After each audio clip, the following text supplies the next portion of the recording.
ونعوذ بالله من شرور أنفسنا من يهده الله فلا مضل له ومن يضلله فلا هادي له ونشهد أن لا إله إلا الله ونشهد أن محمدا عبد الله ورسوله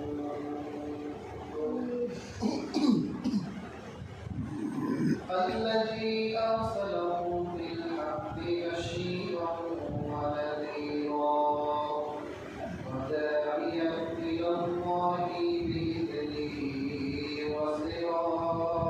وسراجا منيرا أعوذ بالله من الشيطان الرجيم بسم الله الرحمن الرحيم شهد الله أنه لا إله إلا هو والملائكة وأولو العلم قائما بالقسط لا إله إلا هو العزيز الحكيم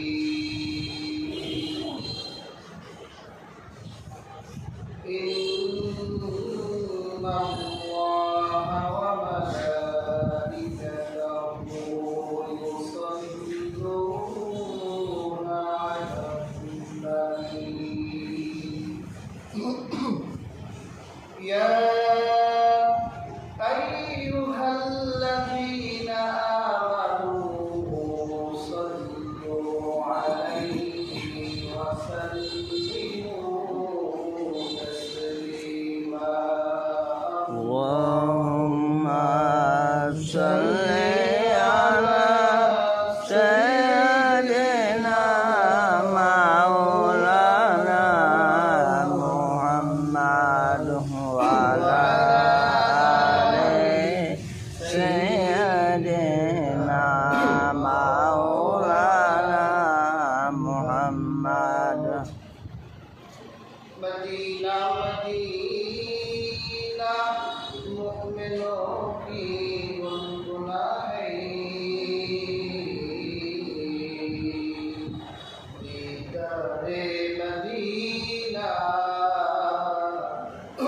شيطان في تمنى اللهم صل على سيدنا مولانا محمد وعلى آل سيدنا مولانا محمد আলহামদুলিল্লাহ শুকরিয়া আদায় করছি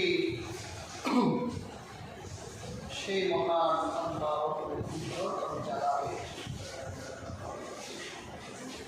যিনি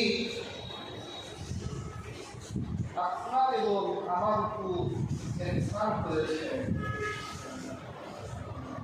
তার পবিত্র করে আসার এবং বসার শক্তি দান করেছে সেজন্যে আল্লাহ সুবহানাহু ওয়া তাআলা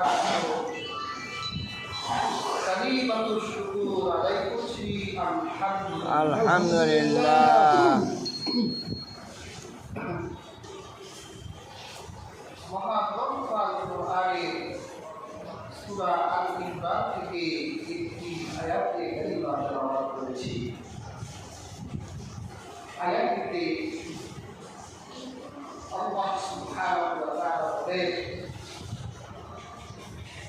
শাহিদাল্লাহু আন্নাহু লা ইলাহা ইল্লা وملائكته وأولو العلم قائما بالقسط لا إله إلا هو العزيز الحكيم আল্লাহ তাআলা বলেন আল্লাহ সাক্ষ্য দিচ্ছে তিনি ছাড়া কোনো ইলাহ নেই আরো সাক্ষ্য দিচ্ছে ফেরেশতারা এবং সত্যবুদ্ধি ন্যায়নীতির মানদণ্ডে উদীয়মান আলেমরা আল্লাহ ছাড়া কোনো ইলাহ নেই তিনি প্রতাপশালী এবং বিজ্ঞাপন সুবহানাল্লাহ। এই আয়াতে কথা হলো একটা লা ইলাহা ইল্লাল্লাহ। এই কথাটা সাক্ষী স্বয়ং আল্লাহ নিজে দিলেন আল্লাহ ছাড়া কোনো ইলাহ নেই। আর দিলেন কে? আল্লাহ মাখলুকাতের মধ্য থেকে যারা অজানা অসংখ্য অগণিত আল্লাহ ফেরেশতা তারা সাক্ষী দিলেন লা ইলাহা ইল্লাল্লাহ এবং সাক্ষী দিলেন ন্যায় নীতিতে প্রতিষ্ঠিত আলেমরা লা ইলাহা ইল্লাল্লাহ আল্লাহ ছাড়া কোনো ইলাহ নেই।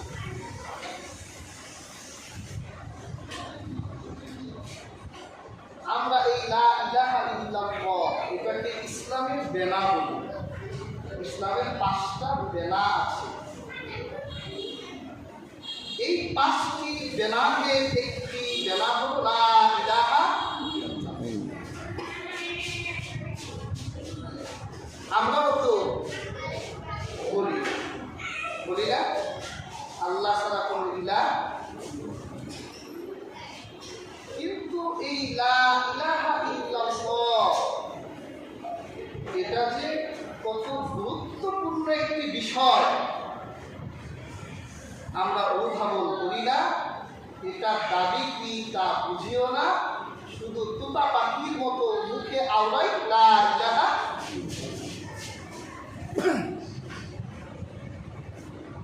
এই জন্য আল্লাহ জ্ঞানীদের থেকে সাক্ষ্য নিলেন, কারণ ইসলাম হলো জ্ঞানের ধর্ম। কিসের ধর্ম? আল্লাহ রাসূল যখন এই ধরায় আসলেন, এই পৃথিবীর নাম ছিল তখন অন্ধকার, বর্বরতা। আইয়ামে জাহিলিয়া, মানুষ শুধু তার 3.5 হাত দেহের অঙ্গ প্রত্যঙ্গে ছিল, ভিতরে মনুষ্যত্ব ছিল না। হাজরিন, আল্লাহ পাক একটি অন্ধকারপূর্ণ সমাজকে আলোকিত করার জন্য রহমাতুল লিল আলামিনকে এই ধারা প্রেরণ করলেন। রহমাতুল লিল আলামিনের উপর প্রথম যেই ওহী হলো, সেই ওহীটার নাম ছিল ইকরা। আপনি পড়ুন, বিসমি রাব্বিকাল্লাযী খালাক, আপনার প্রভুর নামে যিনি আপনাকে সৃষ্টি করেছেন। তার মানে বোঝা যায় ইসলামের প্রথম ওহী হলো জ্ঞান অর্জনের ওহী। দেখবে যে ব্যক্তি জানে আর যে ব্যক্তি জানে না, দুই ব্যক্তি এক। আল্লাহ কুরআন বলছে কুল হাল ইয়াস্তাবিল্লাযীনা ইয়ালামুনা ওয়াল্লাযীনা লা ইয়ালামুন। তোমরা বলো বলো যে জানে আর যে জানে না তারা কি সমান? সমান। যার ভিতর জ্ঞান আছে, জ্ঞান যে অর্জন করে তার পার্সোনালিটি, তার ব্যক্তিত্ব আল্লাহ বিকাশিত করে দেয়। আর যার ভিতর জ্ঞান নাই, ওর পার্সোনালিটিও নাই। একটা গল্প করছিলাম, এক মুঠি, এক খোপা, আরেক জ্ঞানী, তিনজন এক অপরাধ করছে। মুসির কাজ কি? সে জুতা শিখায়। আর ধোপার কাজ, এখন তো আর ধোপা নাই, ধোপার কাজ হলো সে গ্রামে গ্রামে ধূপা করতো। আপনাদের নোংরা কাপড় আছে নি, দেয় আমি ধুয়ে দিই। তিনজন আদালতে, জাজ বলল এই মুচিকে 10টা জুতার বাড়ি দাও, মুচিকে 10টা জুতার বাড়ি দাও। এই ধোপাকে 10টা জুতার বাড়ি দাও, ধোপাকে 10টা জুতার বাড়ি দাও। এখন জ্ঞানী ব্যক্তি যখন এজলাসে আসলো, জজ সাহেব তার দিকে তাকিয়ে বলল, আপনি এই কাজ ওদের সাথে করতে পারলেন? যাও, বিচার হয়ে গেছে। তো জজ সাহেবের পিএ আছে না, বলল, স্যার আপনি করলেন, বিচার তো সমান হবো না, আপনি